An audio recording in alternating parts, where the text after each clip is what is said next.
Today's topic involves why Miao Hua, the personnel chief of the Chinese Communist Party's military system, fell from power. At the same time, we will also draw a comparison with the removal of Li Ganjie, the personnel chief of the party's civilian system. Both stories revolve around one thing: banquets, or booze-ups. When it comes to the most famous banquets, you might think of the historical Hongmen banquet, or Cao Cao and Liu Bei boiling wine to discuss heroes, or Zhao Guangyin releasing military power over a cup of wine. Indeed, many major events in Chinese history took place at drinking tables and banquet settings. Even in modern society, China remains a place that values personal connections and social circles, and cultivating those networks naturally cannot be separated from the clinking of cups at banquets and drinking tables. Reserved Chinese talents find it easier to let down their guard, to loosen up, and to complete emotional bonding and interest exchanges more smoothly in such settings. This applies not only to grassroots officialdom, but also to high-level politics, not only to the past, but frequently even after the introduction of the 8-point regulation. The most dramatic scene in the CCP political arena in 2025 was that the heads of the two major departments responsible for personnel, the Central Organisation Department and the Organisation Department and General Political Department of the Central Military Commission, both ran into serious trouble. Li Ganjie, Minister of the Central Organisation Department, was transferred to become Minister of the United Front Work Department, while Miao Hua, Director of the General Political Department, was directly brought down. At one time, both men were ironclad confidants, personally promoted by Xi Jinping, holding the fate of countless people in their hands, truly occupying the pinnacle of power. Their overnight job changes were unprecedented, leaving the world stunned and deeply puzzled. What caused such earth-shaking personnel changes? What events brewed these two political accidents? Hard to believe as it may be, both of these top figures in the organisation system fell because of banquets. Today, we will talk about the bloody consequences triggered by these two dinner tables. When it comes to famous figures who fell from the peak of life because of a single banquet, many people first think of Bi Fujian. Once upon a time, Bai Fujian was one of CCTV's hottest hosts. Avenue of Stars, the program he hosted, enjoyed explosive ratings and made many grassroots stars famous, becoming one of CCTV's heavyweight entertainment shows. His honest and humorous hosting style earned widespread praise, and many affectionately called him Grandpa Bai. He appeared multiple times on the Spring Festival Gala, performing skits alongside Zhao Benshan. His life could have continued brilliantly until fate took a sudden and unexpected turn. On the evening of the 6th of April 2015, at Beijing's Meikuan Palace Hotel, Bai Fujian, still a popular CCTV host, was dining with a group of foreign friends. As the drinking reached its peak, Bai became inspired and decided to showcase a talent, improvising a segment of traditional opera. In this northeastern folk version of Taking Tiger Mountain by Strategy, there were a few lines that mocked Mao Zedong. In a private gathering among friends, this did not seem particularly inappropriate. Most people present laughed it off and did not take it seriously. Unexpectedly, someone present secretly recorded the performance and uploaded it online. Once the video went viral, it drew massive attention. Some netizens questioned Bai Fujian, accusing him of insulting the great leader in the People's Liberation Army during his performance. The wave of denunciations pushed Bai to the centre of a public opinion storm. Others felt there was nothing wrong at all and instead believed the person who secretly filmed the video had ulterior motives. Under intense public pressure, Avenue of Stars was temporarily suspended and Bai Fujian issued an emergency apology on Weibo. However, China Discipline Inspection and Supervision News and China.com determined that this behaviour constituted a serious political error. The General Administration of Press and Publication, the State Administration of Press, Publication, Radio, Film and Television, and CCTV leadership decided to ban all of Bi Fujian's programs.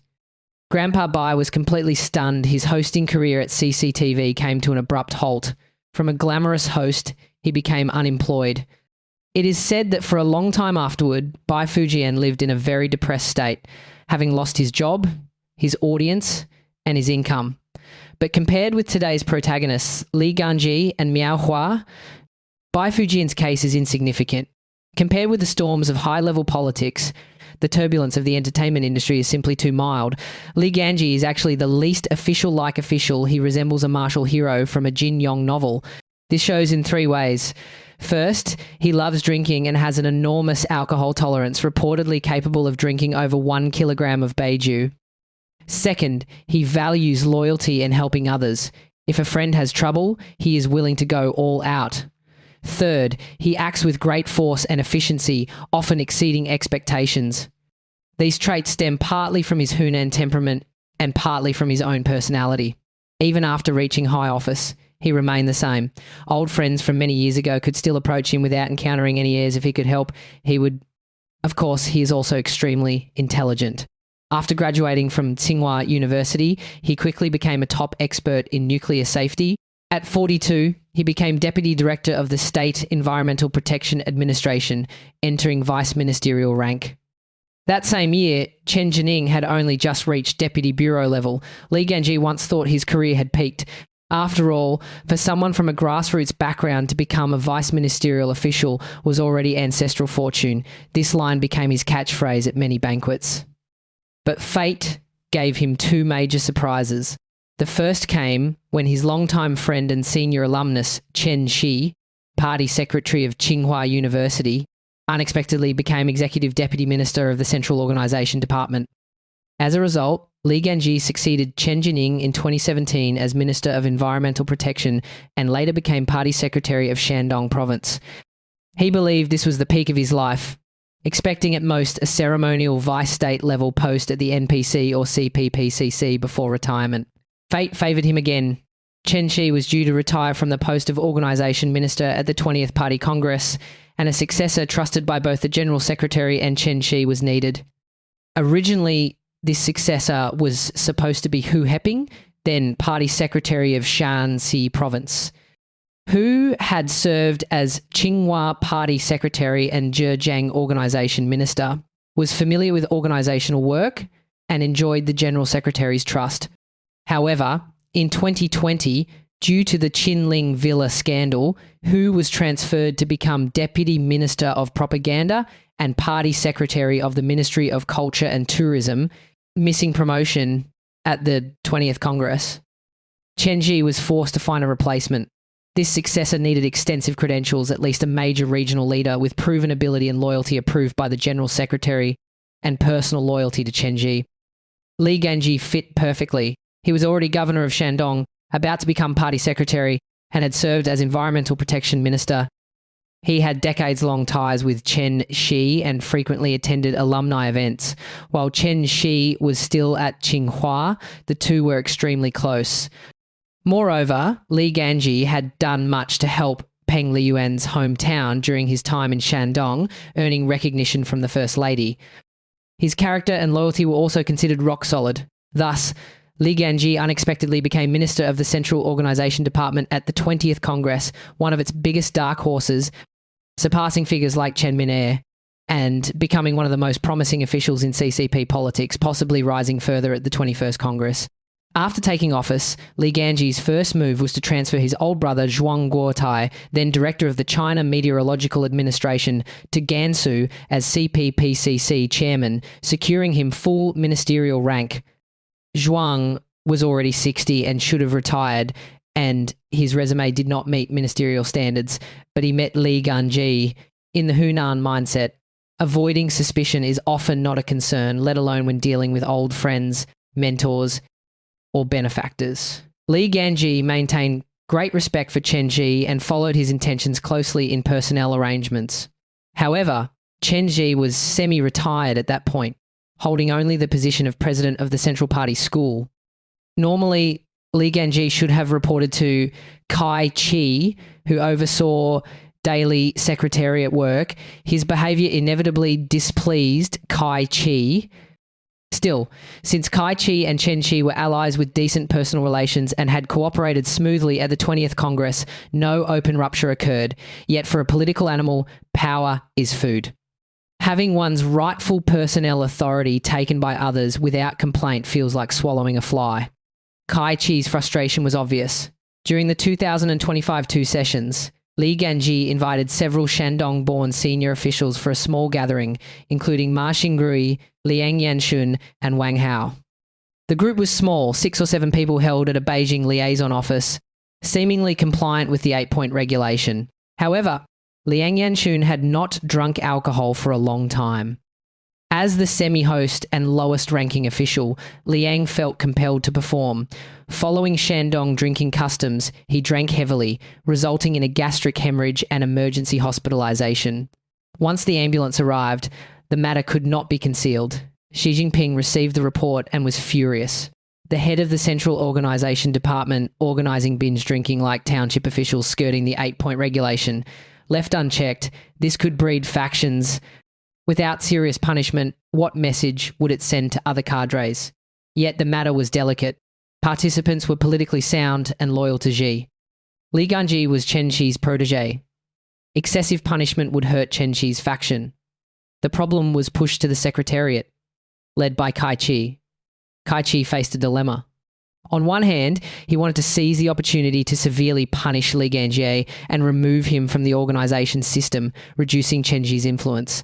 On the other hand, he did not want to offend his ally.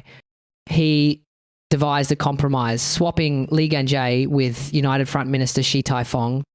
Li Ganjie was removed from the organisation department but remained in the Politburo, preserving face for all sides. Public gossip turned Li Ganjie from a hot contender for the standing committee into a hot fallen figure. Yet he did not collapse. Xi still appreciated his personality, loyalty, and decisiveness.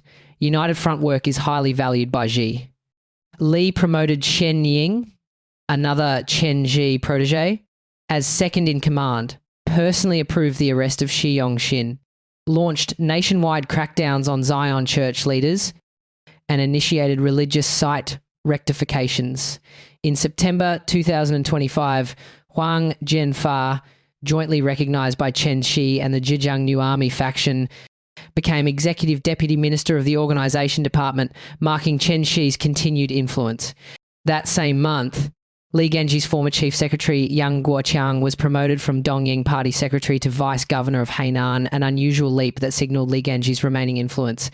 This banquet may well be the most expensive banquet of these years, not only for Li Ganjie's career, but for many industries affected by alcohol bans. On the 18th of May 2025, the CCP revised and issued the regulations on practising thrift and opposing waste, known as the 518 new policy. It closed loopholes in the 8-point regulation and extended restrictions to off-duty social drinking, becoming the strictest official alcohol control yet. Local governments added layers of enforcement, devastating liquor, tobacco, and even ride-hailing industries. As the personnel chief of the military system, Miao Hua's dramatic reversal in life also originated from a banquet. However, the details of the story and its final outcome were very different. There were 3 main reasons why Miao Hua was heavily trusted and promoted by Xi Jinping. First, he was lucky. His father-in-law, Ye Hanlin, and his patron, Zhao Keshi, both had deep historical ties with Xi Jinping. The former laid the emotional foundation for Xi's trust in him, while the latter was his primary recommender. Second, he made significant contributions during his time in the Lanzhou military region by assisting in the investigation and exposure of Guo Boxiong's crimes. Third, he demonstrated strong working ability during his tenure in the Navy and later in the political work system. As the first externally appointed political commissar in the Navy system, he spent 3 years bringing the entire Navy under control, turning it into a major talent base for Xi Jinping. In the political work department of the Central Military Commission, he continuously supplied Xi Jinping with a steady stream of personnel. It can be said that he was Xi Jinping's Chen Xi within the military. Xi's trust in Miao Hua had nearly reached its peak. Anyone Miao Hua recommended was approved by Xi without exception. Even the appointment of a vice chairman of the Central Military Commission at the 20th Party Congress was based on his recommendation. Even the placement of Zhong Xiaojun was decided after Xi listened to his advice.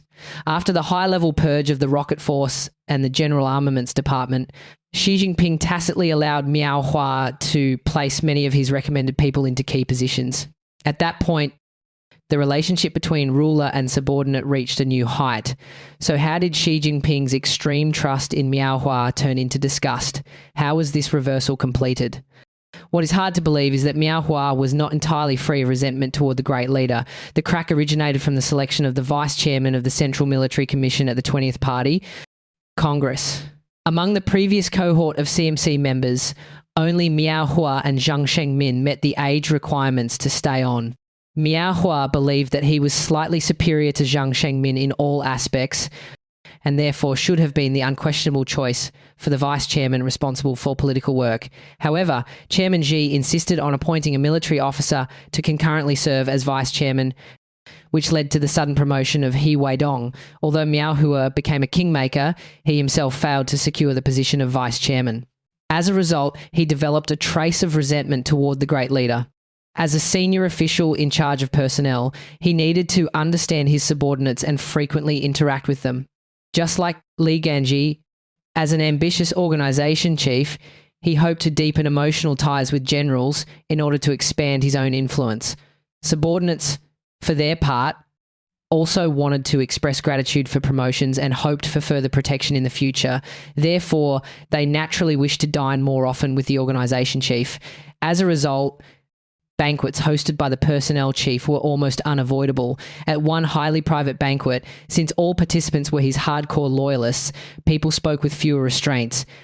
Under the influence of alcohol, Miao Hua inadvertently expressed dissatisfaction with the great leader, displayed confidence born of holding immense power, and made certain promises, hoping these people would unite more closely under his banner and charge toward greater power. Unfortunately, Miao Hua encountered the same fate as Grandpa Bai. There was an informant at the dinner table. When Xi Jinping received the report, he was absolutely furious. Xi believed that since he had trusted this comrade so deeply, that person should have devoted himself completely and remained utterly loyal. As a leader with a kind of spiritual purity obsession, once he learned that someone he trusted so highly was criticizing him behind his back, forming cliques in private, and presenting a different face altogether, his anger was bound to be extreme. As a result, Miao Hua was quickly suspended and placed under investigation.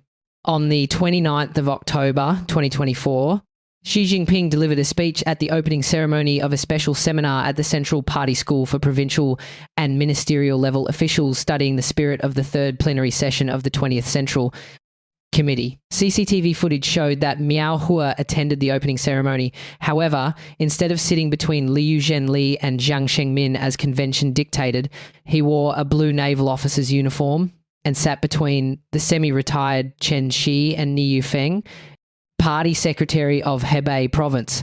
This strongly corroborated rumors that he had been suspended pending investigation. If he had no other major issues and had merely misspoken after drinking, the likely outcome would have been demotion or dismissal. However, as the investigation deepened, increasing evidence emerged that Miao Hua had been cultivating personal connections behind the scenes, forming factions, accepting bribes, selling official positions, and engaging in duplicity toward Chairman Xi. Behind this evidence, there was also significant contribution from the faction of CMC, Vice Chairman Zhang Yuxia. Miao Hua had just led a massive purge of the rocket force and the equipment department, inserting many of his own people. He had long since become Zhang Yuxia's mortal enemy. What frightened Xi Jinping even more was that Miao Hua's influence had already penetrated core departments such as the CMC General Office, the Military Discipline Inspection Commission, the Political Legal Commission, and the Audit Office. Even Vice Chairman He Weidong had become one of Miao Hua's accomplices. A massive faction had already formed within the military, severely undermining Xi Jinping's absolute authority over the armed forces. Faced with this body of evidence, Xi Jinping was completely disappointed in Miao Hua, and Miao Hua thus lost any possibility of political recovery. This can be seen clearly from the military's official notification regarding the Miao Hua case. According to the notification, Miao Hua and He Weidong formed cliques engaged in political factionalism, seriously undermined the CMC chairman responsibility system, severely damaged the military's political ecology, gravely compromised the purity of the officer corps, seriously harmed clean governance in the military, and attempted to influence personnel arrangements for the 21st Party Congress. He was characterized as a traitor who appeared loyal and deemed unforgivable. Under arrangements by Military Discipline Inspection Secretary Zhang Shengmin, the CMC has deployed a military-wide campaign of 5 rectifications and 4 clarifications, requiring every senior officer to disclose whether they engaged in non-organizational activities with the Miao Hua faction, and whether they participated in buying or selling official positions. In fact, Miao Hua was not the first senior military officer to be ruined by a banquet. In October 2016, General Zhang Shutian, former head of the Military Discipline Inspection Commission who had retired for 12 years, was taken away for investigation. The cause was that Zhang Shutian had expressed dissatisfaction with the 8-point regulation and the military anti-corruption campaign during a banquet. After being reported by others at the table, the top leadership ordered an investigation uncovering problems involving both Zhang and his son. Both father and son were arrested, along with his wife, driver, nanny, and cook. Such cases are also common at the local level. Former Liaoning Party Secretary Wang Min, believing he was qualified for vice state level promotion but having been passed over, complained at drinking tables and in his car, only to be reported by his driver and others, triggering an investigation. Former Hebei Party Secretary Zhou Benxun also fell after being reported for criticising the central authorities. He told members of his leadership team that the centre was enforcing the 8-point regulation too finely and too strictly, that it was unnecessary, that alcohol should still be drunk, that drinking added atmosphere. There are even more officials punished directly for drinking. In 2021, Guangxi Vice Chairman Zhou Ganjie was demoted from vice ministerial rank to bureau-level Deputy Secretary General because he illegally attended a banquet where excessive drinking led to a death. In 2022, 6 departmental-level officials in Qinghai drank alcohol in their dormitory during party school training, resulting in 1 death and triggering a province-wide rectification campaign. All right, that's all for today. I hope everyone will follow, like, and comment. Thank you for your support.